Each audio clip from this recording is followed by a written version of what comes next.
નમસ્કાર મિત્રો, YouTube channel Nikesh Patel એજ્યુકેશનમાં સ્વાગત છે। જો મિત્રો તમે ચેનલ પર નવા હો તો ચેનલને સબસ્ક્રાઈબ કરો અને બેલ આઇકન પર ક્લિક કરો, જેથી નવા આવનાર વિડીયોની માહિતી તમને મળતી રહે। મૂલ્યાંકન દ્વિતીય સત્ર 2022-23 ઇંગ્લિશ ધોરણ 5 પ્રશ્ન 1 એ પાઠના આધારે નીચેના પ્રશ્નોના ઉત્તર લખો। એ 2 ગુણના પૂછાશે અને 2 પ્રશ્નો પૂછાશે। પહેલો પ્રશ્ન છે હુ હેઝ અ બેટ, તો જવાબ આવશે ગોલુ હેઝ અ બેટ। બીજો પ્રશ્ન છે વોટ ઇઝ રોહિતભાઈ ડુઈંગ, તો જવાબ આવશે રોહિતભાઈ ઇઝ રીડિંગ અ ન્યૂઝપેપર। બી ચિત્ર જોઈ પ્રશ્ન વાંચો અને ઉદાહરણ પ્રમાણે કૌંસમાંથી યોગ્ય ઉત્તર પસંદ કરી લખો। એ 2 ગુણના અને 2 પૂછાશે। અહીં આપણને એક્ઝામ્પલ આપેલું છે, ચિત્ર આપેલું છે, પ્રશ્ન પૂછ્યો છે વોટ ઇઝ હી ડુઈંગ, એના 2 જવાબ આપ્યા છે। એમાં સાચો જવાબ આવશે તો હી ઇઝ કિકિંગ ધ બોલ। તો પહેલું ચિત્ર આપણને આપ્યું છે અને પ્રશ્ન છે વોટ ઇઝ હી ડુઈંગ, 2 જવાબ આપ્યા છે, તો જવાબ બનશે he is making a kite, આ જવાબ આવશે। બીજું ચિત્ર આપણને આપ્યું છે અને પ્રશ્ન છે વોટ ઇઝ સી ડુઈંગ, તો જવાબ આવશે જમ્પિંગ, તો આ રીતે લખવાનું સી ઇઝ જમ્પિંગ। સી આપેલા ચિત્રના આધારે નીચેના પ્રશ્નો ઉત્તર લખો 2 ગુણના। એ ચિત્ર આપણને આપેલા છે અને નીચે નામ આપે છે સોહન, ટીના, વિક્રમ, એના બધા પ્રશ્ન જવાબ આપણે આપવાના રહેશે।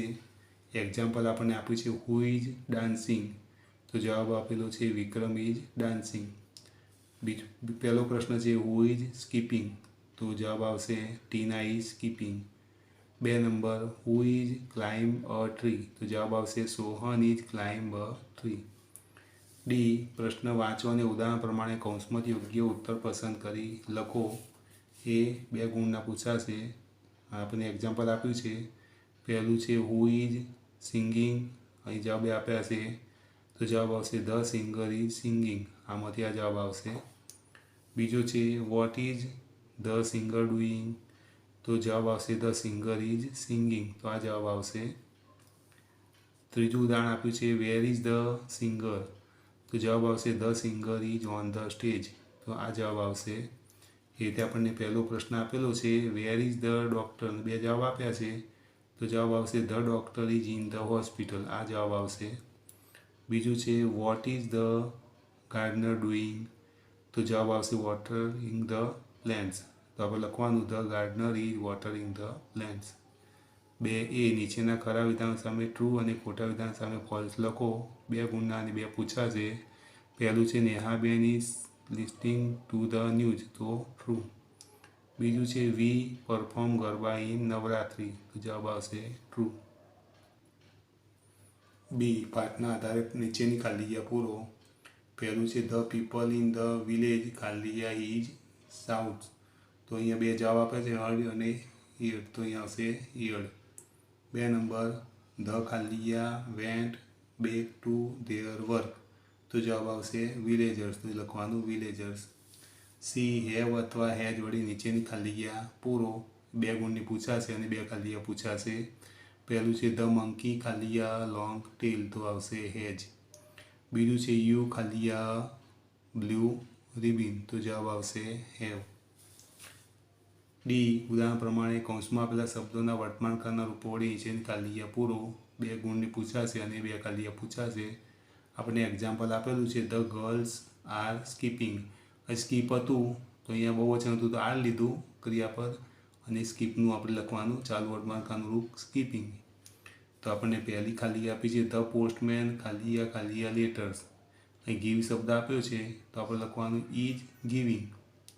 બીજી ખાલી જગ્યા છે આઈ ખાલી જગ્યા, અહીંયા હોપ આપ્યું છે તો આઈ એમ હોપિંગ।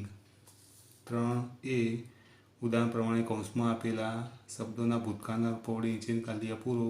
2 ગુણની પૂછાશે અને 2 લખવાની આવશે।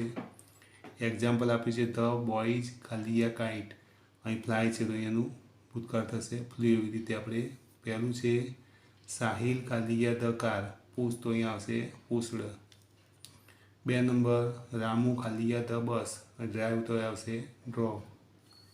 બીની ચિત્ર જોઈ કૌંસમાં આપેલા શબ્દોનો ઉપયોગ કરી વ્યવસાય ખંડના નામ લખો। 2 ગુણના પૂછાશે અને 2 ચિત્રો પૂછાશે। અહીં આપણને કૌંસમાં જવાબ આપેલા છે બ્લેક સ્મિથ, સિંગર, ફાર્મર ને પોલીસમેન। ચિત્ર જોઈ અને આપણે એને નામ નીચે લખવાના છે. તો આ ચિત્ર છે તો એ આવશે ફાર્મર. બીજા નંબરનું ચિત્ર છે તો અહીંયા આવશે પોલીસમેન. ત્રીજા નંબરનું ચિત્ર છે આવશે બ્લેકસ્મિથ. 4 નંબરનું ચિત્ર છે અહીં આવશે સિંગર. સી. પ્રશ્ન વાંચો અને ઉદાહરણ પ્રમાણે યસ અને નોમાં ટૂંકા ઉત્તર લખો. 2 ગુણના પૂછાશે અને 2 પ્રશ્નો લખવાના આવશે. આપણે એક્ઝામ્પલ આપેલું છે. પહેલું છે કેન તારક સિંગ. તો yes he can, no he can't. બરાબર, છોકરો હોય તો આપણે હી લેવાનું સર્વનામ, છોકરી હોય તો સી લેવાનું. બીજું છે કેન યુ કુક. તો જવાબ આવશે yes I can, no I can't. એ રીતે આપણે પહેલું વાક્ય આપ્યું છે કેન રોહન મેક ટી. તો આપણે લઈશું yes he can, no he can't. 2 number can an elephant jump. હવે એલિફન્ટ આવ્યું એટલે એના માટે સર્વનામ ઈટ લેવાનું. તો yes it can, no it can't. D. નીચે આપેલા શબ્દોની યોગ્ય ક્રમમાં ગોઠવીને વાક્યો લખો. 2 ગુણના અને 2 વાક્યો પૂછાશે. પહેલું વાક્ય છે ઇજ રઘુ મેંગોઝ પીકિંગ. તો અહીં આપણે વાક્ય બનાવવાનું છે. તો ક્રમમાં ગોઠવવાનું છે. પહેલાં આવશે રઘુ ઇજ, પછી પીકિંગ મેંગોઝ. 2 નંબર બ્રધર રાજ ઇજ નીતિન્સ. તો વાક્ય બનશે ઇજ રાજ નીતિન્સ બ્રધર. પાસે પ્રશ્ન ચિહ્ન છે તો પ્રશ્ન ચિહ્ન જ આપણે મૂકવાનું. પ્રશ્ન 4 નિશ્ચિત્ર જોઈ કૌંસમાં આપેલા શબ્દોનો ઉપયોગ કરી ખાલી જગ્યા પૂરો અને 4 ગુણ અને 4 ખાલી જગ્યા પૂછાશે. આપણે આ ચિત્ર આપ્યું છે એના આધારે આપણે નીચે 4 શબ્દો પણ આપેલા છે. એ શબ્દોનો ઉપયોગ કરીને ખાલી જગ્યા પૂરવાની છે. પહેલું છે ફાયરિંગ, વિન્ટર, ડેકોરેટિંગ અને મેકિંગ. તો પહેલી ખાલી જગ્યા છે પાયલ ઇજ ખાલી જગ્યા રંગોલી. તો આવશે મેકિંગ. આમાંથી મેકિંગ શબ્દ લેવાનો છે. બીજું છે હર બ્રધર ઇજ ખાલી જગ્યા ક્રેકર્સ. તો આવશે ફાયરિંગ. ત્રીજું છે હર મધર ઇજ ખાલી જગ્યા ધ હાઉસ. તો જવાબ આવશે ડેકોરેટિંગ. ચોથું છે ઇટ ઇજ ખાલી જગ્યા. તો જવાબ આવશે વિન્ટર. આ જે શબ્દો છે એને આપણે યોગ્ય ક્રમમાં લખવાના રહેશે. ખાલી જગ્યામાં જે શબ્દ આવે આપણે અહીંયા લખવાનો.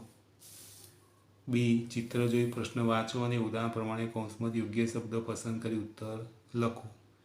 એ 4 ગુણના અને 4 પ્રશ્નો પૂછાશે. અહીં તમે ચિત્રમાં જોઈ શકો છો. અહીં આપણને આપ્યું છે દેવાભાઈ ખેડૂત છે, પછી રોહિતભાઈ એ ડૉક્ટર છે, પછી હર્ષાબેન એ ટીચર છે, પૂજા છે ડાન્સર છે અને રાજ એ પ્લેયર છે. તો એક્ઝામ્પલ આપ્યું છે હુ ઇઝ ધ ડૉક્ટર. અહીંયા 2 નામ આપ્યા છે. તેમાંથી આવશે રોહિતભાઈ. તો આપણો પહેલો પ્રશ્ન છે વેર ઇઝ ધ ફાર્મર. તો જવાબ આવશે ઓન ધ ફાર્મ. બીજો પ્રશ્ન છે વેર ઇઝ ધ ડાન્સર. તો જવાબ આવશે આ ઓન ધ સ્ટેજ. તો આપણે લખવાનું ઓન ધ સ્ટેજ. 3 નંબરનો પ્રશ્ન છે હુ ઇઝ ધ પ્લેયર. તો જવાબ આવશે રાજ. અહીં લખવાનું રાજ. 4 number what is in the teachers hand. તો જવાબ આવશે અ બુક. 2 જવાબ છે એમાંથી આપણે અ બુક જવાબ સાચો આવશે તો અહીંયા લખવાનો. પ્રશ્ન 5 એ ઉદાહરણ પ્રમાણે આપેલા શબ્દો સાથે ધીસ ઇઝ અને ધીજ આરનો ઉપયોગ કરી વાક્યો લખો. 3 ગુણના પૂછાશે અને 3 વાક્યો પૂછાશે. આપણે એક્ઝામ્પલ આપેલું છે મિતાસ પર્સ. તો વાક્ય બનશે ધીસ ઇઝ મિતાસ પર્સ. કારણ કે પર્સ એક જ છે એટલે આપણે અહીંયા ધીસનો ઉપયોગ કરવાનો ધીસ ઇઝ. અને જો બહુવચન હોય તો આપણે ધીજ લઈશું. બીજું વાક્ય છે અંકિતાસ માર્બલ્સ. અહીંયા બહુવચન આવે માર્બલ્સ એટલે લખોટીઓ. તો આપણે એમાં ધીજ આરનો ઉપયોગ કર્યો છે ધીજ આર અંકિતાસ માર્બલ. એ પ્રમાણે આના જવાબ આપણે આપવાના છે કેયુસ લેટર્સ. આ બહુવચન થયું લેટર્સ. બરાબર, તો આપણે ધીજ લઈશું ધીજ આર કેયુસ લેટર્સ. પછી બીજું છે મમતાઝ પેન્સિલ. પેન્સિલ એક જ છે તો એક વચનમાં ધીસ લેવાનું ધીસ ઇઝ મમતાઝ પેન્સિલ. ત્રીજું છે અરુણ્સ કેપ. કેપ પણ એક જ છે તો લેવાનું ધીસ ઇઝ અરુણ્સ કેપ. બી. નીચેનામાંથી ગમે તે એક વિશે 5-6 વાક્યો લખો અને 5 ગુણના 2 આપ્યા છે એમાંથી તમારે કોઈ પણ એક લખવાનો છે. પહેલું છે માય ફેમિલી. બીજો છે રેલવે સ્ટેશન. તો મિત્રો આપણે આ નિબંધો આપણે એસાઇનમેન્ટ સોલ્યુશનના વિડીયોમાં આપણે મૂકેલા છે. તેમાંથી આપણી ચેનલમાંથી તમને મળી રહેશે. એમાંથી જોઈને તમારે લખીને તૈયાર કરવા. જો મિત્રો તમને આ વિડીયો ગમ્યો હોય તો વિડીયોને લાઇક કરો, કમેન્ટ કરો, શેર કરો અને ચેનલને